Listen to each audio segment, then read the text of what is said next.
ইতালিতে কাজ এবং স্থায়ী হওয়ার জন্য ফ্লুসি ডিক্রি, ডিক্রেটো ফ্লাসি একটি অত্যন্ত জনপ্রিয় মাধ্যম। 2026 সালের জন্য যারা পরিকল্পনা করছেন তাদের জন্য আবেদন পদ্ধতি এবং ভিসা প্রক্রিয়া সহজভাবে নিচে দেওয়া হলো।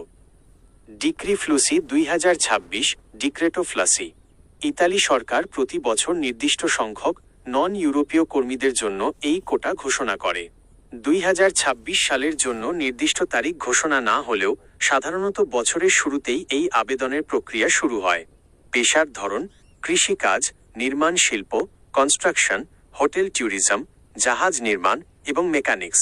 আবেদনের ধরন: এটি মূলত দুই ধরনের হয়, সিজনাল 9 মাসের জন্য এবং নন সিজনাল দীর্ঘমেয়াদী কাজের জন্য। 2.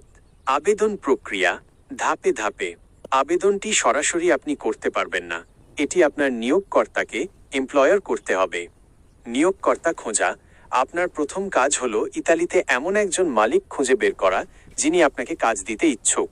নুল্লা ওস্তা, নুল্লা অস্তা সংগ্রহ: মালিক ইতালি স্বরাষ্ট্র মন্ত্রণালয়ের পোর্টালে আপনার তথ্যাদি দিয়ে আবেদন করবেন। সরকার সব যাচাই করে সঠিক মনে করলে একটি ক্লিয়ারেন্স লেটার দেবে, যাকে নুল্লা ওস্তা বলা হয়। অনলাইন আবেদন: ডিক্রি ফ্লুসি খোলার সাথে সাথে ক্লিক ডে দ্রুত আবেদন জমা দিতে হয়, কারণ কোটা খুব দ্রুত শেষ হয়ে যায়। 3. ভিসা এবং স্থায়ী হওয়ার পথ। নুল্লা ওস্তা হাতে পাওয়ার পর আপনার আসল কাজ শুরু হবে। 1. ভিসা আবেদন: নুল্লা ওস্তা পাওয়ার পর আপনাকে বাংলাদেশে অবস্থিত ইতালি দূতাবাসে বা ভিএফএস গ্লোবাল ওয়ার্ক পারমিট ভিসার জন্য আবেদন করতে হবে। 2. ইতালিতে প্রবেশ: ভিসা পাওয়ার পর ইতালিতে পৌঁছে 8 দিনের মধ্যে স্থানীয় পুলিশ স্টেশনে কোয়েস্টুরা গিয়ে স্টে পারমিট, পারমেসো দি সোজিওর্নো এর জন্য আবেদন করতে হয়। 3. স্থায়ী হওয়া পার্মানেন্ট রেসিডেন্সি: তারা চিহ্ন টানা 5 বছর বৈধভাবে কাজ এবং বসবাসের পর আপনি ইসি লং টার্ম রেসিডেন্স পারমিটের জন্য আবেদন করতে পারেন। 10 বছর বসবাসের পর ইতালির নাগরিকত্বের সিটিজেনশিপ আবেদন করা সম্ভব।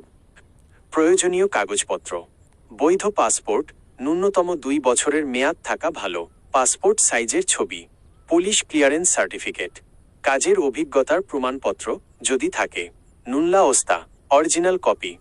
জরুরি পরামর্শ: ইতালিতে বর্তমানে দালালের মাধ্যমে জালিয়াতি অনেক বেড়েছে। মনে রাখবেন, নুল্লা ওস্তা ছাড়া সরাসরি ভিসা পাওয়া সম্ভব নয়, তাই কোনো লেনদেন করার আগে অবশ্যই নিশ্চিত হয়ে নিন আপনার নিয়োগকর্তা প্রকৃত কিনা। আপনি কি বিশেষ কোনো পেশায়, যেমন কনস্ট্রাকশন বা প্লাম্বিং, কাজ করার কথা ভাবছেন? তাহলে সেই অনুযায়ী নথিপত্র গুছিয়ে রাখা সুবিধাজনক হবে।